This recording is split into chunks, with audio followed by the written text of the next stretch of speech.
பார்த்திங்கன்னா நாளைக்கு காலையில் விதைகள் போடுறதுக்கு எல்லாத்தையும் தண்ணியில் போட்டு வச்சுக்கிறேன். எல்லாம் விதைகள் என்னென்ன விதைகள் பாருங்கள், எல்லாரையும் பேப்பரில் எழுதி ஒட்டி வச்சுருக்கிறது. புரசு 5 விதைகள்,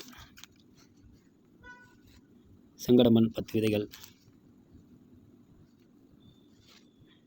பூனைக்காளி 10 விதைகள், புன்னை மரம் 10 விதைகள். நன்றி, வணக்கம். எழில்வனம் அறக்கட்டளை.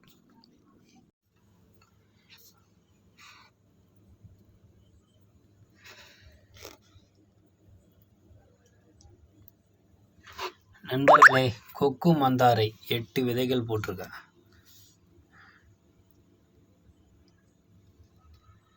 8 விதைகள். அது மறந்து போயிடும்னு சொல்லிட்டு சும்மா ஒரு பேப்பரில் எழுதி ஒட்டி வச்சுக்கிறேன். நன்றி, வணக்கம்.